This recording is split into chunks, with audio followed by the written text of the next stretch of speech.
Bueno, Fer, ¿cómo andás? Bien, ¿vos? Bien, todo tranquilo. Me gustaría empezar a hablar con vos de cómo fue tu proceso en este camino de la digitalización, ¿no? Entiendo que, bueno, sos una persona con mucha trayectoria en lo que tiene que ver con el rubro de la psicología. También has tenido espacios en la comunicación masiva, en participaciones en televisión, en radio, y sé que a veces la transición a el mundo de las redes sociales parece lo mismo, pero a la vez no, ¿viste? Entonces, nada, me gustaría empezar que me cuentes cómo fue para vos ese cambio o esa transición o ese despertar, ¿no? De decir, bueno, tengo que también estar en estos canales o tener estas plataformas para mi marca, para mi negocio, para mi persona y expandirme. Sí, principalmente dentro de tu pregunta, por ahí estoy representando a toda una generación que hizo un proceso transicional de hablarle, digamos, a alumnos o más físico, ¿no? A después pasar a la tele, como decías, a pasar a cámaras y a entrevistas y a pasar al mundo digital, que en realidad es una, hasta te diría que es una adaptación neurológica, cognitiva que uno tiene que hacer, ¿no? ¿Por qué? Porque las redes tienen su impronta, tienen su público y tienen su switch, o sea, la manera en la que se tiene que comunicar cambió y bueno, por ahí generacionalmente soy un privilegiado de poder haber hecho el cambio generacional y sentirme cómodo también un poco gracias a ustedes que me ayudan bastante a poder entender cómo es el cambio y cómo es el proceso y tratar de adaptarme sobre todo, ¿no? O sea, es como volver a empezar, uno está de cero frente a las cámaras para las redes sociales y haciendo todo o adaptando todo un lenguaje para que llegue a las personas que son jóvenes y que entienden a través de este nuevo lenguaje que está relacionado específicamente con las redes sociales, ¿no? Claro, perfecto. Sí, bueno, como bien decís, o sea, sos un privilegiado en cierto sentido de por ahí de haber captado, percibido cuál es la señal de hoy, ¿no? En términos de decir, bueno, ya pasó un cuarto de siglo de esta nueva época y capaz los saltos han sido mucho más rápidos, ¿no? En cuanto a otras épocas, con los avances de la tecnología, Seguro, seguro. de la comunicación, y a la vez creo que vos también tenés una lectura de todo esto porque, bueno, te compete en cuanto a tu trabajo, ¿no? Que justamente es comprender neurológicamente el comportamiento humano, ¿no? Sobre todo enfocado a lo que es el tema ya al nivel de generar una adicción, ¿no? En los medios. ¿Cómo es tu lectura hoy también de esto, ¿no? Del manejo de la tecnología, las redes sociales, el comportamiento de las personas? Sí, yo creo que, a ver, tenemos que asumir de que estamos frente a un proceso de mutación cognitiva, ¿no? O sea, que tiene que ver primero con la palabra, o sea, cómo hemos aprendido durante un montón de tiempo que tiene que ver con la alfabetización, que la podemos enmarcar finales del siglo XIX, principios del siglo XX, donde o sea, más del 70% de la humanidad no sabía leer ni escribir, a empezar a leer y a escribir y empezar a tener una secuencia de información a través de lo lineal, ¿no? Que era la escritura y la lectura, a ser secuencial y dinámica, que es la estructura digital. O sea, el cerebro tuvo que hacer una mutación que sucedió hace muy poquito, o sea, entre los 90 y el 2000, entre la primera década del siglo XXI, empezó esa mutación y ahora estamos con nuevos desafíos. De hecho, todo lo que tiene que ver con la IA, con la inteligencia artificial y con todo lo que tiene que ver con estas plataformas y estas empresas, estas corporaciones, producen un cambio cognitivo en el cual tenemos que, yo siempre digo, acelerar el proceso, ¿no? O sea, al principio del siglo XX veníamos a 60 kilómetros por hora, a principios del siglo XXI fuimos a 150 kilómetros por hora, ahora vamos a 300 kilómetros por hora cognitivamente. Tenemos que entender y aplicar y madurar procesos e información a altas velocidades. ¿Por qué? Porque el mundo digital obliga al ser humano a tener cambios evolutivos muy fuertes, así como cuando se inventó la rueda, el fuego o la revolución industrial. Bueno, ahora estamos en ese proceso de cambio y, como decías, la aceleración. Antes, entre el descubrimiento de algo y su aplicación pasaban 50 años, ¿no? Se calcula más o menos que ese es el proceso.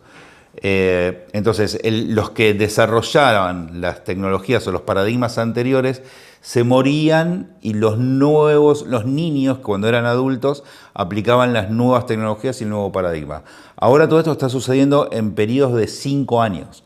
Cada 5 años están cambiando los paradigmas y los adultos, los grandes, tenemos que hacer un esfuerzo cognitivo para poder entender de que es así el procedimiento. O sea, tenemos que cambiar, desechar, adaptar y readaptar y aprender lo nuevo que viene y seguir viajando en esa dirección. Y a mí que me encantan los desafíos, me parece alucinante la época, me parece fantástico poder hacerlo. Y bueno, ser parte como, desde mi granito de arena como comunicador, hacerlo lo mejor posible. No, totalmente. O sea, uno tiene, al momento creo yo, ¿no? de eso, de prender un celular, de pararse frente a una cámara o de hablar a una audiencia, si sean 5 personas o 200 en un auditorio, uno tiene una responsabilidad, ¿no? Al momento de comunicar. O sea, tenemos que hacernos eco y cargo de las palabras y de lo que vamos a transmitirle a un otro. Siempre el mensaje tiene ese poder, ¿viste? Entonces, hoy lo que siento yo también es hay una democratización de esos medios y un alcance mucho más instantáneo, justamente, que hoy todavía no mucha gente se da cuenta del poder que tiene eso, ¿no? Apuntemos obviamente sobre todo a lo que es lo positivo, ¿no? de estas herramientas, de decir, les puedo estar hablando a alguien o tengo a alguien que realmente le puedo impactar positivamente con lo que hago, con lo que sé, y yo no me doy cuenta que esa persona existe o que le podría estar hablando o llegando, ¿no? En este momento. Creo que eso es como uno de los aspectos fundamentales que también, por ejemplo, a nosotros como agencia nos motiva, ¿no? También a impulsar proyectos o marcas personales o negocios que hoy en día quizás están muy limitados o segmentados a su periferia, ¿no? O a un rango muy acotado, cuando realmente también hay muchos otros lugares a donde se pueden llegar, y es ahí donde las redes sociales o el mercado digital en sí, los contenidos, te potencian, ¿no? Entonces, yendo un poco por ahí, me gustaría saber vos, cómo vos también lo pensaste, ¿no? Para vos mismo, ¿no? Como dueño de negocio, como marca personal, como emprendedor. ¿Cuándo vos fue que dijiste, bueno, esto la verdad que amerita que yo también, ¿viste? le ponga intención, ¿no? No solamente se trata de una nota en un diario o de una columna en una radio, sino decir, che, bueno, necesito tener esta presencia digital. ¿Cómo fue tu caso?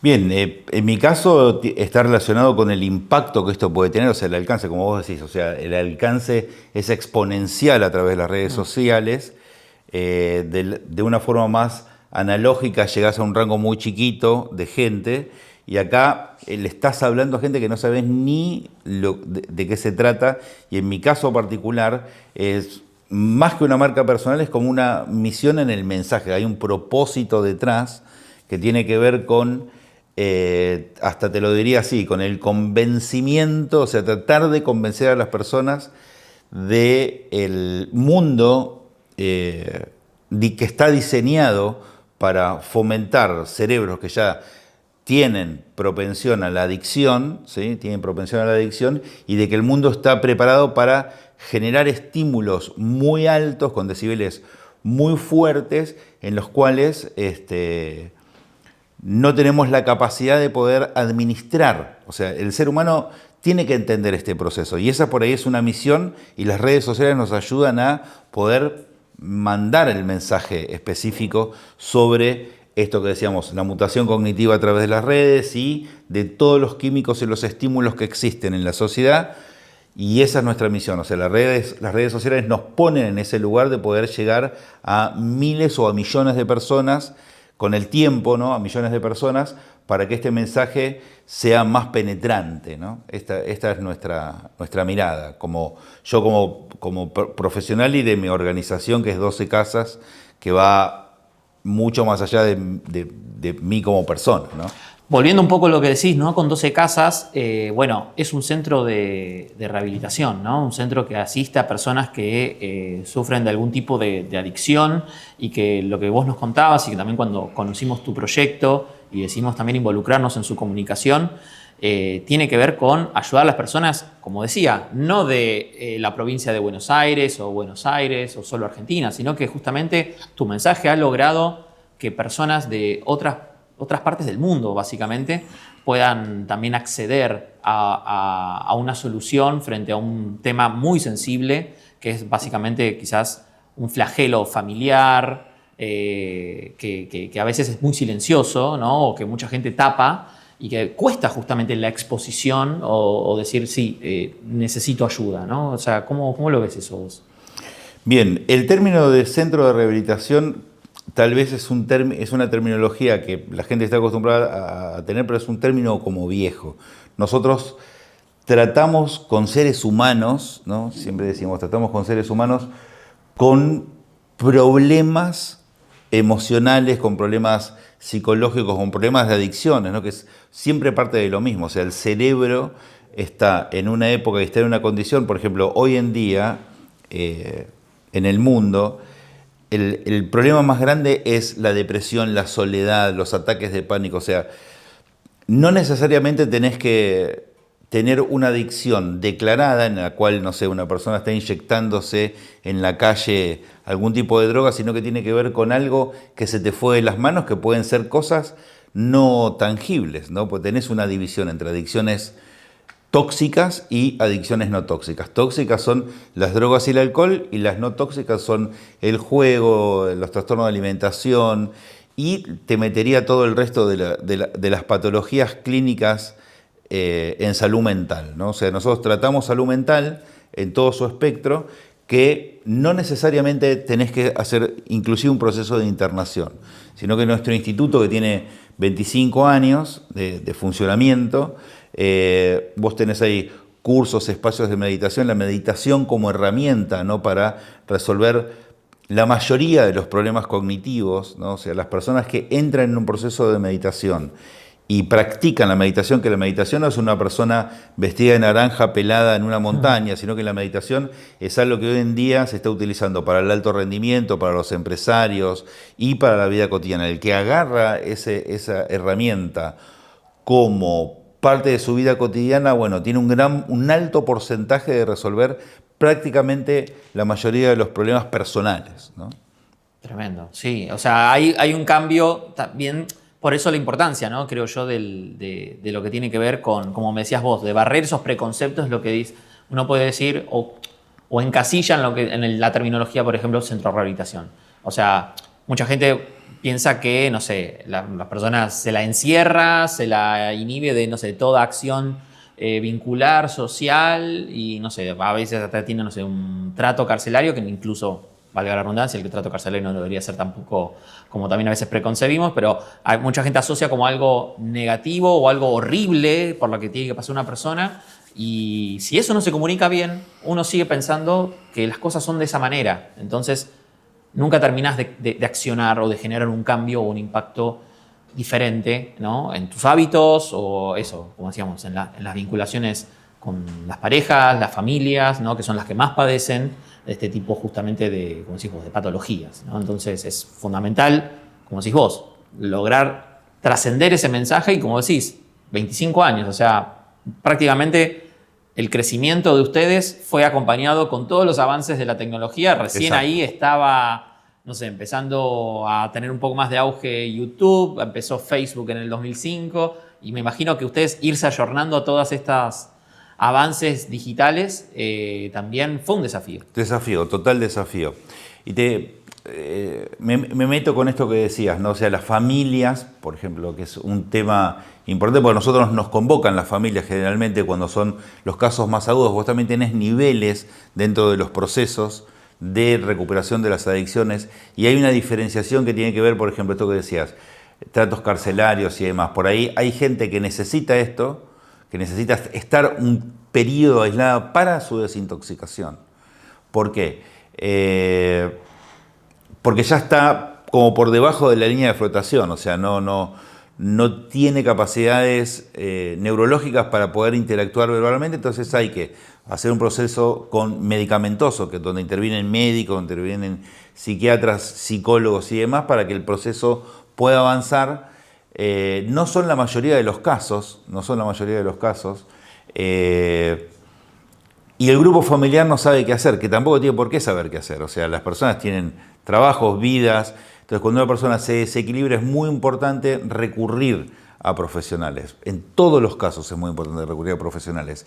Es en el primer movimiento. Generalmente, cuando esto pasa y tenemos que ayudar a una persona, es cuando nos consultan en un proceso muy prolongado del deterioro del paciente. Un paciente que tiene 20 años de consumo, con 40 o 50 años, que ya viene haciendo un montón de desajustes químicos, conductuales, emocionales, ya no tiene trabajo, o sea, es una persona que está como aislada socialmente. Bueno, ahí hay que remontar un proceso muy profundo. No son, lo vuelvo a repetir, no son la mayoría de los casos, y con los que más trabajamos son justamente con el grupo familiar. ¿Por qué? Porque el grupo familiar es parte del problema, no es parte de la solución. Entonces, el grupo familiar también entra en un proceso donde, bueno, dentro de nuestra organización tenemos un montón de dispositivos para los que los grupos familiares puedan resolver esta problemática y empezar a aliviarse, ¿no? Empezar a aliviarse es poder dormir, poder no estar atento a que el teléfono suene con alguna emergencia y poder descansar y desestresarse. El impacto del estrés que produce un adicto severo dentro de un grupo familiar es uno de los problemas que nosotros resolvemos en la organización. Y qué valioso también, ¿no, Fer? Como te decía, lograr transmitir todo esto que me estás contando en 5 minutos y que de la otra persona lograr empatizar, o sea, entender que, que comprendés mi dolor o mi situación de mi familia o de mí mismo, y yo también poder extender esa confianza en decir que son mi solución, o sea, vas a poder ayudarme, ¿no? O sea, qué poderoso también lograr esa aceptación del otro lado, y muchas veces, como decíamos, que este mensaje se transmite, es tan personal y a la vez se hace tan remoto, porque bueno, es esto, ¿no?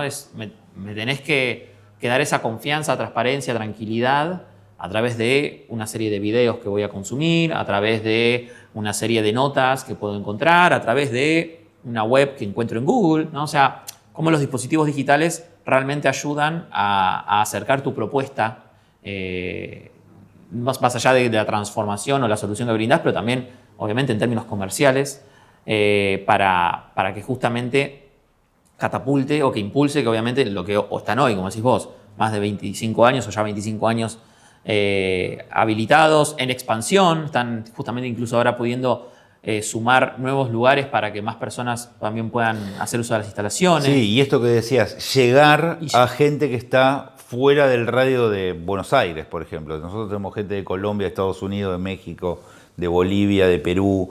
Somos convocados por todos, nos consultan de todos estos lugares, y sin las redes sociales hubiese sido imposible. Esto es fundamental hoy en día para cualquier tipo de negocio, cualquier tipo de comunicación que vos quieras hacer, es fundamental, es imposible hacerlo de otra manera. Ahora, todo negocio, digamos, es casi para nosotros por ahí empírico, pero bueno, todo negocio obviamente con una estrategia de comunicación, comercial, marketing, contenidos, tiene más las de ganar que otra cosa, pero no solamente se trata de eso, digamos, sino que también hay un factor que es fundamental, que es el factor humano, y es el factor también de la explosión emocional que esto genera y de la pasión que uno le transmite. Uh-huh. En tu caso, ¿cómo fue que desarrollaste esta pasión por ayudar a los demás desde, como decís vos, ¿no? De este campo más, si se quiere, no solamente psicológico, sino también espiritual, ¿no? Y encontrar un camino y un propósito, ¿no? O reencontrarse en la vida, digamos. ¿Cómo fue ese camino tuyo? Bueno, empecé muy chico. Yo ya a los 18 años era instructor de yoga, fui astrólogo a los 20, psicólogo a los 23. Fue muy rápido mi pasión por el comportamiento humano, por el proceso de de poder ayudar. Y cuando empecé a ver las consultas, que siempre lo hablamos con Laura, que es como mi coequiper de toda la vida, empezamos a tener consultas que eran, por ejemplo, en los 90 eran cada 10 consultas había un adicto o un problema de adicciones. Cuando llegamos a mediados de los 2000, 2005, 2006, 2007, era el 50% y después del 2010 eran 8 de cada 10 consultas. Que o había algún problema en la persona que nos consultaba, o en algún familiar, o en algún amigo, y el problema rondaba dentro de las adicciones. Ahí empecé a investigar muchísimo más al principio de los 2000 y empecé a ver que esto de las adicciones no es un problema moral, por ejemplo, que es algo que yo hago mucho hincapié. Las personas creen, los que no están en el tema, creen que es un problema moral, que la persona es mala, de que está endemoniada, de que tiene algún tipo de maleficio por el cual se hace daño a sí mismo y le hace daño a su grupo familiar, a las personas que más quieren, a su propio trabajo y deteriora todo. Y descubrí con el tiempo que esto también las neurociencias hicieron un movimiento, el aporte fue de las neurociencias, porque cuando las neurociencias aparecen, que es el descubrimiento de un cerebro en funcionamiento estando vivo, ¿sí? Estando vivo. Cuando yo estudié en la década del 80, para vos descubrirlo, cómo un cerebro funcionaba, había que diseccionar un cerebro. Entonces se iba descubriendo a partir de la investigación, como en el siglo XIX, todavía estábamos en el siglo XIX, cómo funcionaba el cerebro. La tecnología, o sea, 256 pitutitos en la cabeza, empezaron a ver en una pantalla cómo el cerebro se empezaba a mover. Eso fue lo rudimentario. Después apareció el SPEC y un montón de formas de ver un cerebro, y se empezaron a descubrir un montón de cosas, como por ejemplo que la adicción es una relación que existe solamente entre la dopamina y el inhibidor de la dopamina, que es el inhibidor GABA. Eso se descubrió hace 22 años. Antes no se sabía. Y hoy en día yo estoy tratando de afirmar este paradigma, ¿no? este postulado nuevo, que la adicción es un neurótipo. O sea, es una manera de pensar en particular, que se debe de entrenar para poder funcionar con el neurotipo, así como el Asperger o cualquier otra disfunción, el autismo, ¿no? Que son neurotipos, están determinados como neurotipos. La enfermedad de la adicción, la Organización Mundial de la Salud la determina como una enfermedad. Yo quiero correr el concepto de enfermedad y ponerla como un neurotipo, porque si entendés que es un neurotipo, bueno, se pueden entrenar un montón de cosas para tener una vida normal con un neurotipo en particular, o sea, con una manera particular de pensar. Esto me parece súper interesante, Fer, porque, bueno, por lo menos en lo que tiene que ver con nuestro campo, que tiene que ver con la comunicación, Sí. con crear contenido y trabajar hacia las redes sociales un mensaje, en este momento, muchas veces escuchamos o vemos o sentimos que hay personas, no hace falta ser de carácter influencer, pero digamos, muchas personas dicen: necesito hacer un detox, ¿viste? Como que necesito por una semana no entrar a Instagram, estoy saturado, me abruma mucho, me angustian las noticias que veo, no quiero consumir más de esto, necesito una pausa, reconectar con mi ser y después vuelvo, ¿viste? Cada vez creo que hay un poquito más de todo eso, y quería preguntarte justamente si justamente esto es algo que a vos también te llega o te han consultado, o cómo lo ves vos también. Seguro, seguro. Es el tema del momento. Es el tema del momento. ¿Por qué? Porque en verdad manejar un neurotipo, un cerebro adicto, es la administración de los estímulos. Es saber cuándo parar, cuándo correrte, cuándo entrar y cómo administrar. Por ejemplo, estar mirando Instagram media hora por día, bárbaro, buenísimo. Vos podés switchar tu cerebro y ponerlo en off y ver tonterías y cosas que te divierten, y está muy bien, pero estar 6 horas de tu día durante 4 meses mirando Reels, bueno, ahí empieza a haber un proceso de deterioro cognitivo muy fuerte, no es menor. Lo que pasa es que seríamos como la primera generación que nos está pasando eso. Claro. ¿No? La primera generación. En 20 años o sea, nuestros hijos chiquitos van a ver esta generación como que estábamos locos en un montón de cosas. Por ejemplo, te van a preguntar los chicos cosas así como, por ejemplo, cuando vos subías un avión, ¿qué lo manejaba? ¿Una persona? Sí, una persona. No, yo no me subo ni loco, te van a decir los Claro. chicos, a un avión que maneje una persona. ¿O quién te operaba? Una persona, sí, vos estás loco. Te van a decir en 20 años. De la misma manera, te van a decir, vos estabas con un teléfono 6 horas por día mirando Reels, pero estabas loco porque te frita el cerebro, ¿no? Aparece un deterioro cognitivo tan fuerte como con las drogas y en verdad se mueren partes del cerebro. ¿Por qué? Porque lo que mata al cerebro es la dopaminización. ¿Sí? La hiperdopaminización que generan los Reels y en realidad todas estas plataformas están entrenadas para atrapar al usuario.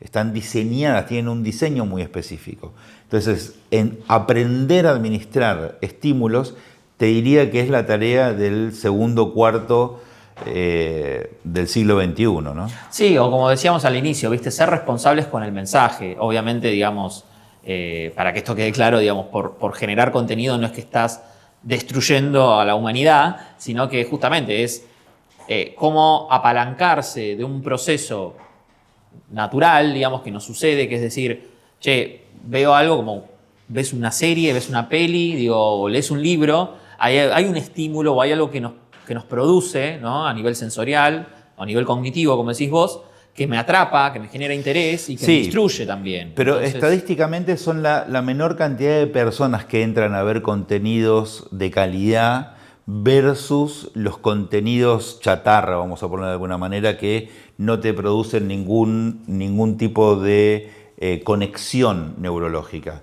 De hecho, nosotros en este momento lo que estamos haciendo es hackeando el sistema, o sea, estamos metiendo cosas con contenidos más largos, más prolongados, más interesantes, que en realidad van a ser la menor cantidad de personas que lo va a ver y la mayor cantidad de personas va a ver, no sé, los goles de Yamal o gatitos haciendo juegos. totalmente. Y contra eso es lo que la humanidad está, sin darse cuenta, teniendo que empezar a lidiar y a luchar, ¿no? Contra esas tendencias. Yo creo que con el tiempo los gatitos y los goles van a ser reducidos y la gente va a entender que tiene que hacer procedimientos de cambio, así como el cigarrillo. Mira, hace 50 años atrás ibas a un médico, el médico te atendía con un cigarrillo en la mano. Los aviones. Los aviones, yo he viajado en aviones con gente que eran fumador y no fumador, que era exactamente lo mismo. Ir a comer. Y hoy en día una persona fumando en un avión está loco, o sea, lo mandan al psicólogo o un médico que hace eso no podría trabajar. Con el tiempo yo creo, esta es mi opinión personal, que generalmente la humanidad tiende a resolver este tipo de problemas que primero parece una invasión imposible de resolver a nivel colectivo y después de a poquito se va tomando conciencia y se van haciendo modificaciones que producen cambios donde la gente hoy en día quiere dejar de fumar, no quiere empezar a fumar, ¿no? Con el teléfono nos va a pasar lo mismo. Hoy en día no hay nadie diciendo, che, yo quiero dejar el teléfono. ¿No? Nadie te deja de... Yo conozco una sola persona, que es un muy amigo mío, que no tiene WhatsApp. Que Sí. es un técnico del fútbol profesional de elite, que dice, yo no tengo WhatsApp, llámame si me querés hablar. Sí, hay muchas personas que no quieren entrar por sus motivos, sus convicciones y son respetables, digamos. O sea, nadie está atado hoy a estar de una forma. Sí, corresponde quizás señalar o decir, bueno, quizás hoy también lo que nos convoca y por lo que estamos haciendo esto hoy acá también es un llamado a la acción, ¿no? Pero en el buen sentido, es decir, fíjate cómo también todo esto evolucionó y nos llevó a este punto donde sí, como decís vos, competís con goles, con gatitos y con un montón de trends y cosas y que con más razón justamente, bueno, tenés que seguir esa corriente, o sea, y que tu mensaje tampoco es para todo el mundo y está bien eso, ¿viste? O sea, hoy el contenido es a demanda, las plataformas, las cadenas de streaming, etcétera. Y también es un hábito que se está construyendo. O sea, cambiamos también esas formas también del consumo de la información, de la educación y del entretenimiento. Y todas esas cosas convergen en este espacio que nació más como un encuentro social. Las redes sociales es por eso, me conecto con otra persona, me comparte qué es lo que está haciendo, cuáles son sus intereses, qué es lo que le gusta. Y yo le puedo dar una opinión o decirle me gusta también, o no me gusta, o no estoy de acuerdo. Para bien o para mal, digamos, esa interacción es lo que nos transmite o nos lleva a generar hoy un mensaje o un seguimiento de aquello que somos, de lo que hacemos. Y bueno, entender que ese desembarco a estas plataformas, uno también puede construir algo para sí mismo, ¿no? Y que justamente uno pueda vivir, o cuando decimos vivir de las redes sociales, nos referimos a esto, es decir, poder entrar a un acceso que es totalmente hoy gratuito, que hoy tenés muchas plataformas, que no hace falta que tenés que estar en TikTok, en Instagram, en YouTube, salvo que tu proyecto o tu, digamos, ambición sea por ahí, pero hoy podés comunicar si querés y ser muy bueno en solo una red social y en otra red social manejarte de otra manera también. Sí, yo creo que la red social cambió mucho, está cambiando, está en un proceso de transformación.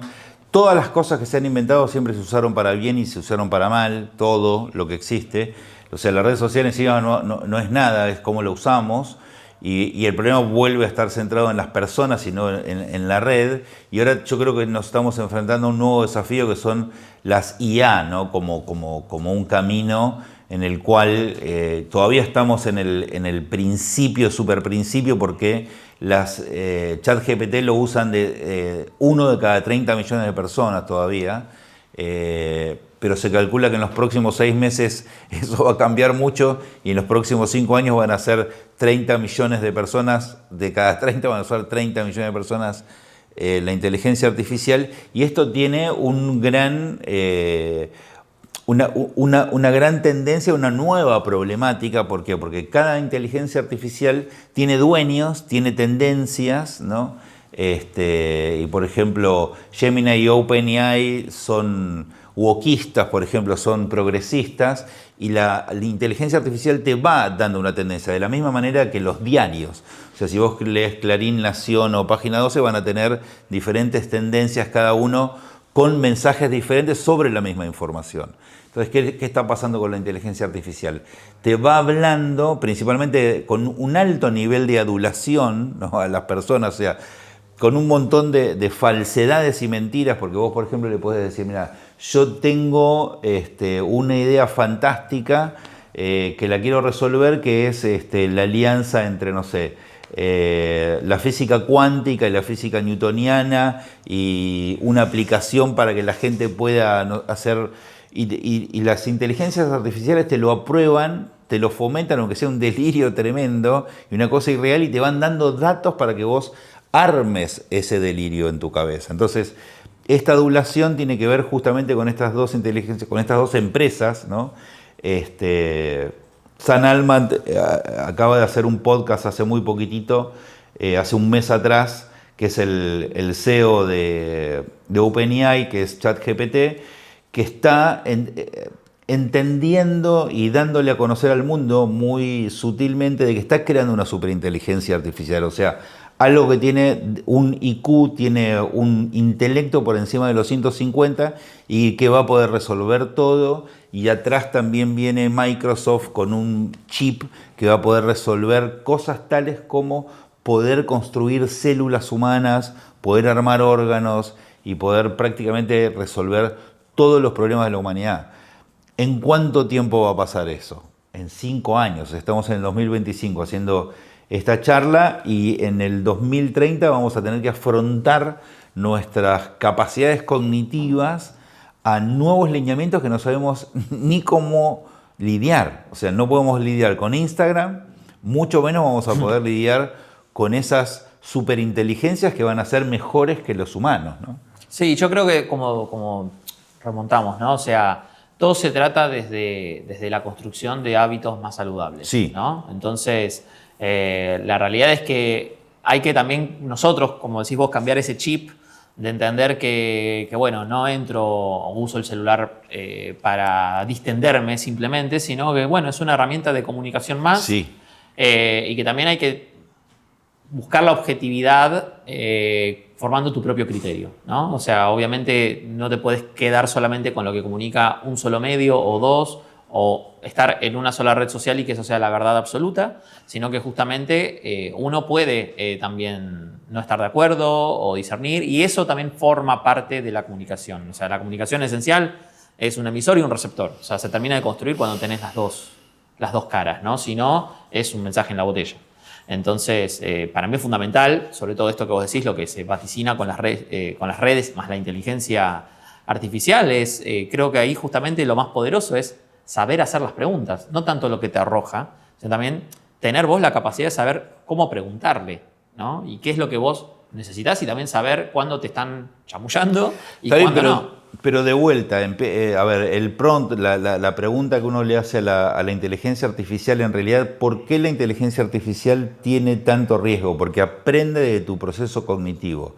Entonces empieza a ver nuevos términos, como por ejemplo este término que es el neurocapitalismo, en donde el derecho... no me acuerdo cómo se llama la rama del derecho que protege esto, van a empezar a haber leyes al respecto de proteger tus ideas, por ejemplo. O sea, estamos, yo creo, frente a un mundo increíble, sí, que se empiezan a abrir nuevos lineamientos, nuevos derechos. O sea, ¿de qué se trata esto? ¿Por qué? Porque la inteligencia artificial va creciendo con tus preguntas, va creciendo con los usuarios. La interfase son los usuarios. O sea, la inteligencia artificial no sabe nada.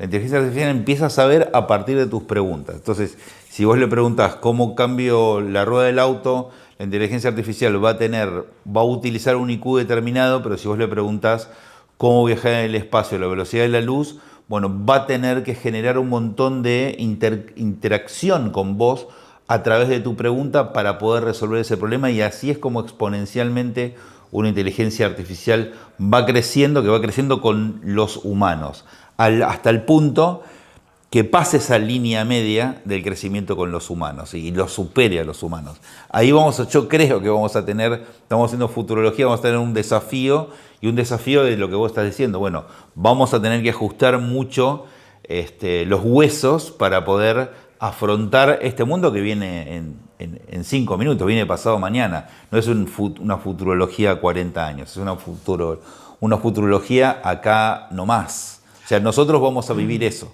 Sí, y de vuelta, ¿no? Como decíamos al comienzo de la charla, creo, o sea, si hoy vos te sentís un privilegiado de haber captado o entendido el poder de la comunicación digital, quizás a través de las redes sociales, por ejemplo, o la combinación junto con los medios tradicionales, esto que está por suceder o sucediendo, ya me atrevo a decir, no hay que esperar mucho, ¿no? No hay que quedarse tan atrás en cuanto por lo menos tomar una postura o saber tener los recaudos necesarios, ¿no? Porque después es esto, ¿no? O sea, gente que dice, no, mejor no utilizo esta herramienta, o esta herramienta no es para mí, y al mismo tiempo quizás no te estás dando cuenta que quizás te estás quedando fuera de algo que en realidad puede ser muy, muy beneficioso si lo sabes usar bien, ¿no? Por supuesto. Entonces, creo que esas conversaciones se tienen que dar mucho más, y obviamente esto lleva, como decís vos, a regulaciones, desregulaciones y terminar de tener también un poco más de claridad de, bueno, para qué lo estamos haciendo, pero a la vez, y creo que también en la psicología hay mucho de esto, es lo impostergable, lo inevitable, ¿no? También que a veces uno tiene que afrontar, ¿no? Sí, yo creo que es inevitable el avance de estas tecnologías, es inevitable las redes sociales, es inevitable el teléfono, así como lo fue en algún momento el motor, ¿no? De hecho, el motor a explosión al principio del siglo XX la gente no lo usaba los caballos. De hecho, Michelin tuvo que hacer esto de los restaurantes para que la gente pueda trasladarse con el auto más lejos, y tuvieron que ver un montón de cosas para que la gente empiece a usar autos. Después el auto es imprescindible, o sea, todos los transportes son imprescindibles. Esto va a suceder igual, o sea, dentro de poco tiempo un auto, cualquier auto que compres, del 2030 en adelante va a tener inteligencia artificial y el auto se va a manejar solo. O sea, si vos no tenés una mínima noción de interacción con la inteligencia artificial va a tomar decisiones por vos adentro de tu propio auto.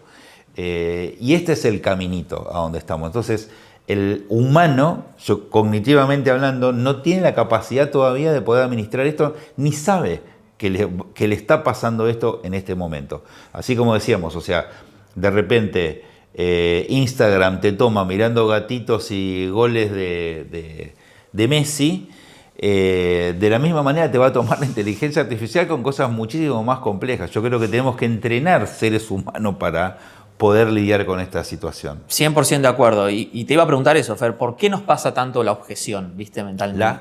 La objeción, ¿no? Siempre el rechazo a lo distinto, a lo novedoso, a lo innovador. Siempre, viste, como que hay una sensación del no primero. ¿Es por costumbre, es por hábito, es por configuración neurosistémica? No, yo creo que tiene que ver con la supervivencia. O sea, naturalmente, o sea, estamos entrenados. Vos pensás esto, si vos tenés durante todo un día 16 cosas buenas y una mala, tu cerebro se va a concentrar en la mala, porque el cerebro tiene que hacer su trabajo. Si viene algo nuevo que no lo puedo manejar, te pasa lo mismo. O sea, yo tengo que enfocar eso porque eso es un problema a resolver y todo lo que yo logré hasta ahora me da seguridad, me da confort y estoy muy bien acá. ¿Por qué tengo que incorporar algo desconocido? Y ese es un desafío, al menos generacionalmente para mí, que tengo unos cuantos años más que vos, fue ese el desafío. O sea, todo lo nuevo, o sea, vos sos un nativo digital y yo no. Todo lo nuevo era un desafío. Bueno, ¿por qué yo tengo que incorporar esto? O sea, de hecho me resistí un montón al principio. ¿Por qué yo tengo que hacer todo esto? Si todo lo que estoy haciendo está muy bien, me siento muy cómodo, ya lo manejo, lo hago desde el colegio primario y ahora tengo que volver a aprender con 30 o 40 años todo esto de nuevo en función de adaptarme a los cambios. Creo que el ser humano está en una época histórica que nunca le sucedió. Tener que adaptarse en una misma generación a 5 paradigmas diferentes de mecanismos de funciones de interacción social, por ejemplo. Esto es loquísimo y realmente tiene que ver con eso, tiene que ver con que el cerebro no quiere adaptarse a nada que no pueda dominar. Y por eso creo yo también que, y lo rico de las vinculaciones humanas es eso, ¿no? De decir, bueno, capaz me excede ya la información de todo esto, o no tengo tiempo, ¿no? Son las barreras principales también que a veces uno, por lo menos nosotros, nos encontramos con proyectos al momento de decir, bueno, ¿y para dónde voy? ¿Viste? Como, sí. Dame la fórmula mágica para hacer mejor ya todo. Y muchas veces el camino es decir, mirá, nosotros tenemos un proceso, tenemos una forma de encaminar las cosas, tenemos una mirada que también la hicimos haciendo en el andar y que está en beta continuo.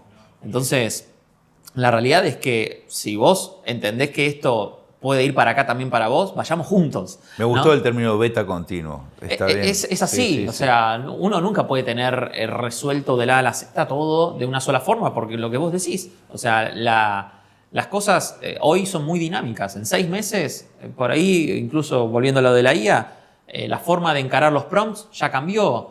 El algoritmo en TikTok o en Instagram cambió, porque justamente los comportamientos te demandan eso, ese nivel de adaptabilidad, y ese también es el desafío de también no tener algo tan esquemático como ya eran los medios tradicionales.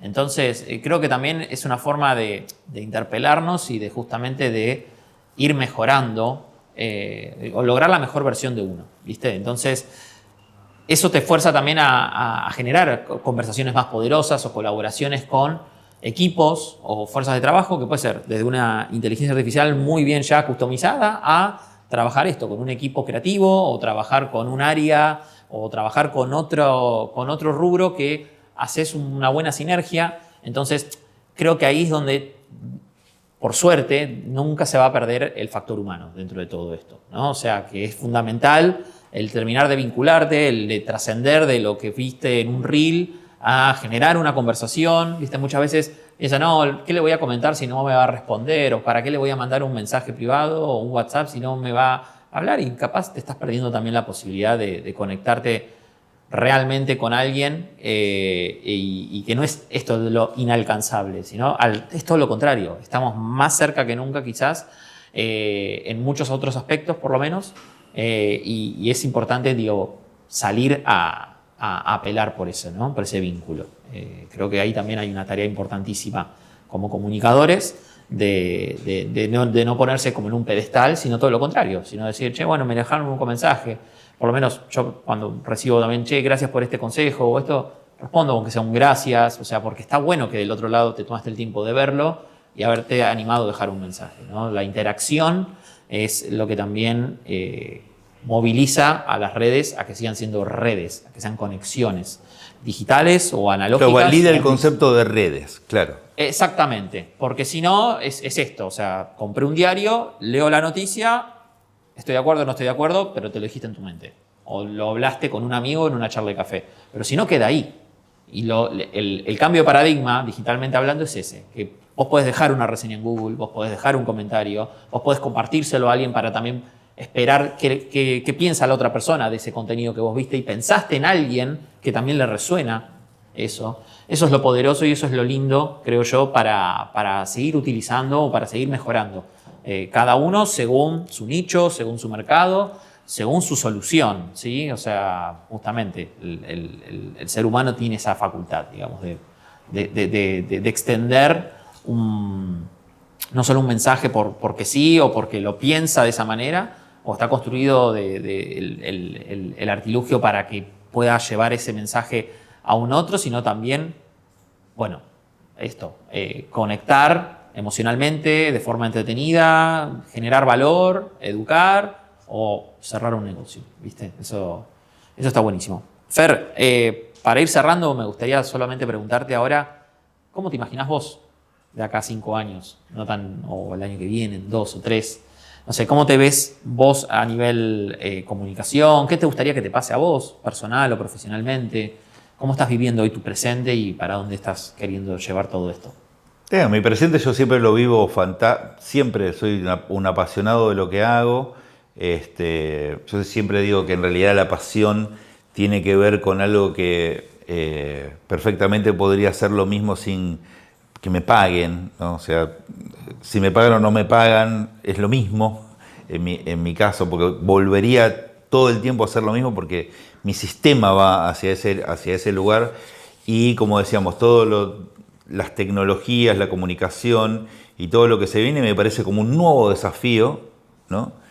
Inclusive en términos de las adicciones me parece un súper nuevo desafío porque vamos a tener que tratar de enseñar con mucha más eficiencia a las personas a poder administrar estímulos, ¿no? Con mucha más eficiencia a poder encontrarse a sí mismo y de que la vorágine tecnológica no nos gane en algún punto. ¿Por qué? Nosotros inventamos un montón de cosas, inventamos la máquina de coser, el motor de explosión, la teoría de la relatividad, pero son cosas que nosotros decidíamos utilizar. Ahora es al revés el procedimiento. Nos tenemos que adaptar a estas tecnologías. Las tecnologías nos usan a nosotros y no nosotros a las tecnologías. Y ese es el desafío para mí del segundo cuarto del siglo XXI que está por delante y está a la vuelta de la esquina. Me parece fantástico. Un gran desafío desde mi lugar, desde mi centro, desde lo que nosotros hacemos, que es lo que nos va a venir, ¿no? Nosotros empezamos a tener el primer internado por tecnología en el 2017, la primera persona que nos llamaron por teléfono para traerlo urgentemente porque era una persona que estaba deshidratando y que estaba completamente tomado adelante de una pantalla, que es lo que les pasa a niños actualmente entre 8 y 12 años. No hay lugares, no hay tratamientos, no hay lugares para contener ese rango etario, pero son chicos que se deshidratan de que están jugando en una consola durante 20 horas sin dormir, sin comer, sin hidratarse y sin descanso. Las tecnologías nos están utilizando a nosotros en este caso, ¿no? Entonces me parece un gran desafío todo lo que viene. Y va a venir, para mí es de mi punto de vista, va a venir una gran tendencia a la vuelta al mundo analógico. Sí, ya está sucediendo. Ya está sucediendo. Bueno, a mayor dimensión de la tecnología, la gente va a ir a lo artesanal, a buscar lo artesanal y eso va a cobrar un valor en la sociedad muy alto y el que haga eso le va a ir muy bien. Buenísimo, Fer. Bueno, tenemos un libro, ¿no?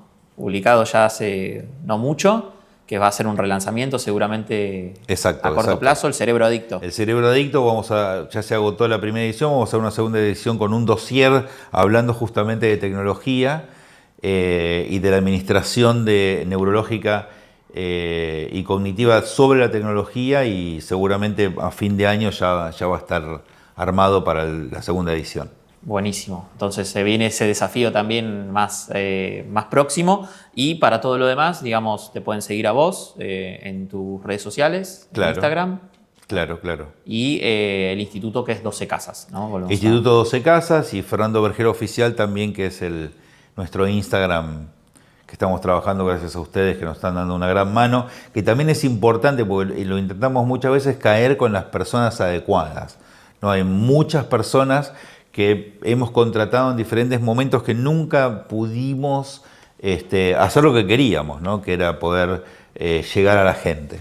Bueno, muchas gracias también por tus palabras y por hacernos transmitir eso. Para nosotros también es muy valioso conectar con proyectos donde también nos permitan abrir su cocina, en cierta forma, y confiar en... Claro, es una interacción, es Es de a dos. Intercambio. Es un intercambio de a dos, exactamente. Más allá de cualquier, digamos, propósito que se quiera dar a nivel comercial, como decimos, las conexiones se tienen que dar de forma humana. Si vos no te hallás, si no conectás con el otro o lo terminás de entender bien, como cualquier otras relaciones vinculares, familiares o de pareja, ¿viste? Pasa lo mismo.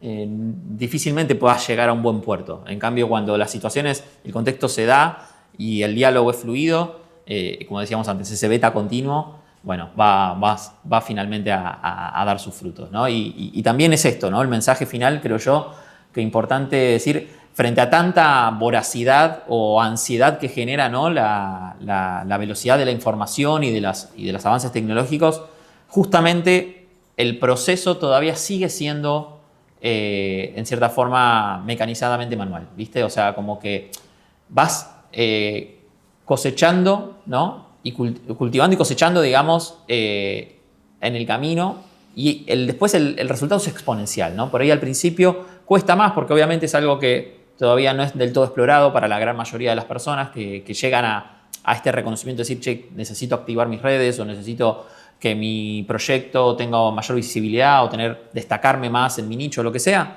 Bueno, siempre cuesta un poco más al inicio. Ahora, cuando empezás a destellar un poco más ese mensaje, todo lo que sigue es mucho más ligero y también uno ya tiene un conocimiento más claro de para dónde iba la cosa. Así que bueno, Fer, muchísimas gracias Gracias a vos. por tu tiempo y bueno, gracias por estar del otro lado.